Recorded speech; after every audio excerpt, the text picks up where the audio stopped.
മഹാവിഷ്ണുവിന്റെ ദശാവതാരങ്ങളിൽ 6ാമത്തെ അവതാരമായ പരശുരാമൻ, ഉഗ്രപ്രതാപിയായ മുനി ജമദഗ്നിയുടെയും ഇക്ഷ്വാകു വംശരാജാവായ പ്രസേനജിത്തിന്റെ പുത്രിയായ രേണുകയുടെയും 5ാമത്തെ പുത്രനായാണ് പരശുരാമൻ ജനിച്ചത്.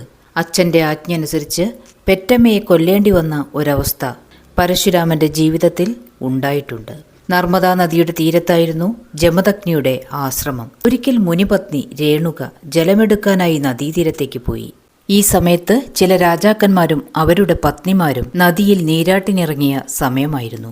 അതുകൊണ്ടുതന്നെ നദിയിലെ ജലം കലങ്ങി മറിഞ്ഞിരുന്നു. ജലം തെളിയാനായി കാത്തുനിന്ന രേണുകയ്ക്ക് സമയം പോയതറിഞ്ഞില്ല. ഈ സമയത്ത് ആശ്രമത്തിലെത്തിയ ജമദഗ്നി ഭാര്യയെ കാണാതെ കോപാകുലനായി. വളരെ നേരം കഴിഞ്ഞാണ് രേണുക ജലവുമായി എത്തിയത്. വൈകുവാനുള്ള കാരണം ചോദിച്ചറിഞ്ഞതോടെ തെറ്റിദ്ധാരണ കൊണ്ട് മുനിയുടെ കോപം ഇരട്ടിയാവുകയും ചെയ്തു. അദ്ദേഹം പുത്രന്മാരെ വിളിച്ച് അമ്മയെ കൊന്നുകളയാൻ ആവശ്യപ്പെട്ടു. മൂത്ത 4 മക്കളും അച്ഛൻ്റെ ആജ്ഞ അനുസരിച്ചില്ല. എന്നാൽ 5ാമനായ പരശുരാമൻ അച്ഛനെ അനുസരിക്കാൻ തീരുമാനിക്കുകയും അങ്ങനെ കേവലം 14 വയസ്സ് മാത്രം പ്രായമുള്ള പരശുരാമൻ പെറ്റമ്മയെ കൊന്ന കുപ്രസിദ്ധി നേടുകയും ചെയ്തു. ക്ഷത്രിയരുടെ അഹങ്കാരം ശമിപ്പിക്കുവാനാണ് ഭഗവാൻ വിഷ്ണു ജമദഗ്നിയുടെയും രേണുകയുടെയും പുത്രനായി ജനിച്ചത്. ഭഗവത് അവതാരമായതുകൊണ്ട് പരശുരാമന് ജ്ഞാനദൃഷ്ടി ഉണ്ടായിരുന്നു. അതുകൊണ്ടാണ് അച്ഛൻ്റെ ആജ്ഞയ്ക്ക് വഴങ്ങി അമ്മയെ വധിച്ചത്. എന്നാൽ ചെയ്തുപോയ മഹാപരാധത്തിന്റെ ഞെട്ടലിൽ പരശുരാമൻ തളർന്നുപോയി. അദ്ദേഹം പാപഭാരവും ദുഃഖവും കൊണ്ട് ബോധരഹിതനായി നിലംപതിച്ചു. ഈ കാഴ്ചകളെല്ലാം കണ്ട ജമദഗ്നിയുടെ കോപം ആറിത്തണുത്തു. തൻ്റെ പുത്രൻ അച്ഛനെ അനുസരിക്കാൻ കാണിച്ച ധൈര്യത്തിലും മാതാവിനോടുള്ള അപാര സ്നേഹത്തിലും പ്രീതനായ മുനി മകന്റെ മുഖത്ത് ജലം തളിച്ചുണർത്തി ആശ്വസിപ്പിച്ചു. പരശുരാമന് ഇഷ്ടവരം നൽകാൻ ജമദഗ്നി തയ്യാറായി. പരശുരാമന് ഒരു വരമേ വേണ്ടിയിരുന്നുള്ളൂ: തൻ്റെ അമ്മയെ പുനർജീവിപ്പിക്കുക. മകന്റെ ആവശ്യം കേട്ട് മുനി കൂടുതൽ സന്തോഷിക്കുകയും രേണുകയെ ജീവിപ്പിക്കുകയും ചെയ്തു. പരശുരാമന്റെ ജീവിതകാലത്തെ പ്രശസ്തനായ രാജാവ് കാർത്തവീര്യാർജുനനായിരുന്നു. ഈ രാജാവിനെ ആഭവൻ എന്ന മുനി ശപിച്ചതിന്റെ ഫലമായാണ് പരശുരാമാവതാരം ഉണ്ടായതു തന്നെ. ഒരിക്കൽ അഗ്നിദേവൻ വിശന്നു വലഞ്ഞ് കാർത്തവീര്യാർജുനന്റെ കൊട്ടാരത്തിലെത്തി.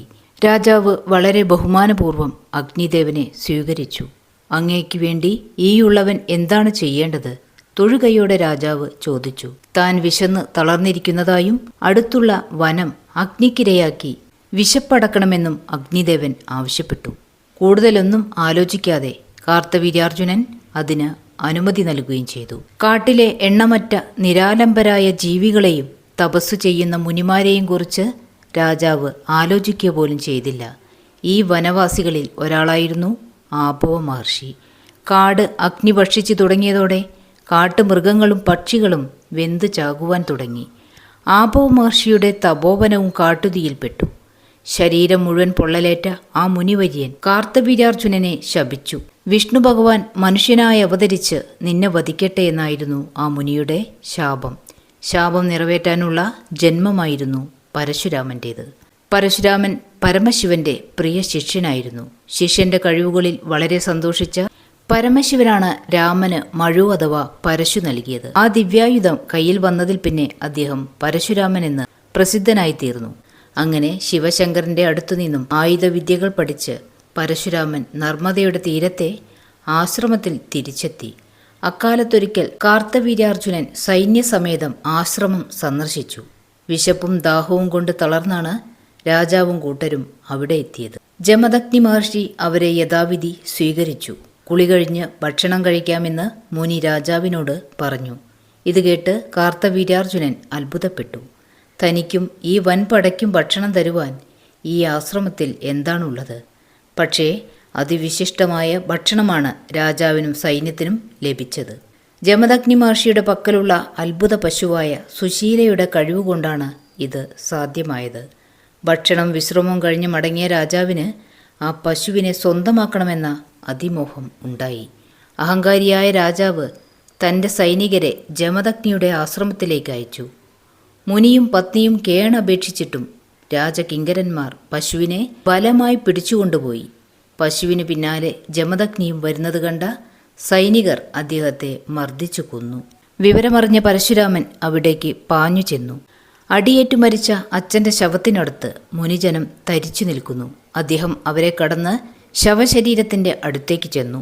പരശുരാമനെ കണ്ടതോടെ രേണുകയുടെ ദുഃഖം അണപൊട്ടിയൊഴുകി. രേണുക ഭർത്താവിൻ്റെ നിർജീവ ശരീരത്തിൽ കെട്ടിപ്പിടിച്ച് അലമുറയിട്ട് പരശുരാമനെ നോക്കി അവർ ഉറക്കെ മാറത്തലച്ച് കരഞ്ഞു. തൻ്റെ അമ്മ 21 തവണ നെഞ്ചത്തലച്ച് നിലവിളിക്കുന്നത് പരശുരാമൻ ഹൃദയം തകർന്ന് നോക്കി നിന്നു. പിതാവിനെ വധിച്ച കാർത്തവീര്യനെയും ക്ഷത്രിയ വംശത്തെ ആകെ തന്നെയും 21 തവണ കൂട്ടക്കൊല ചെയ്യുമെന്ന് പരശുരാമൻ പ്രതിജ്ഞയെടുത്തു. തൻ്റെ പ്രതിജ്ഞ നിറവേറ്റാനായി 21 തവണ ക്ഷത്രിയവധം നടത്തിയ പരശുരാമൻ വധിക്കപ്പെട്ട രാജാക്കന്മാരുടെ രക്തം 5 കയങ്ങളിൽ നിറച്ചുവെച്ചു. ഇവയാണ് സമന്ത പഞ്ചകങ്ങൾ എന്നറിയപ്പെടുന്ന പുണ്യസ്ഥലങ്ങൾ. അക്രമികളായ ക്ഷത്രിയരുടെ വധം നടന്നതോടെ പരശുരാമൻ്റെ അവതാരോദ്ദേശം അവസാനിച്ചു. അദ്ദേഹത്തിന് വിഷ്ണുപദം പ്രാപിക്കുവാൻ കാലമായി. അതിനു മുന്നോടിയായി താൻ നടത്തിയ നിരവധി ക്ഷത്രിയ ഹത്യകൾക്ക് പാപപരിഹാരമായി ഒരു മഹായാഗം സമന്ത പഞ്ചകത്തിൽ പരശുരാമൻ നടത്തുകയുണ്ടായി. യാഗത്തിൻ്റെ ഒടുവിൽ പരശുരാമൻ താൻ പിടിച്ചടക്കിയ രാജ്യങ്ങളത്രയും ബ്രാഹ്മണർക്ക് ദാനം ചെയ്തു. എല്ലാം ഉപേക്ഷിച്ച് തെക്കോട്ട് യാത്രയായ അദ്ദേഹം വരുണ ഭഗവാനെ പ്രീതിപ്പെടുത്തി തൻ്റെ തപസ്സിനായി ഒരു പുതിയ ഭൂവിഭാഗം സൃഷ്ടിച്ചെടുത്തു. ഇതാണ് കേരളമെന്ന് പറയപ്പെടുന്നത്. അവിടെ മഹാതപസ്സിലൂടെ പരശുരാമൻ വിഷ്ണുപദം പ്രാപിച്ചു.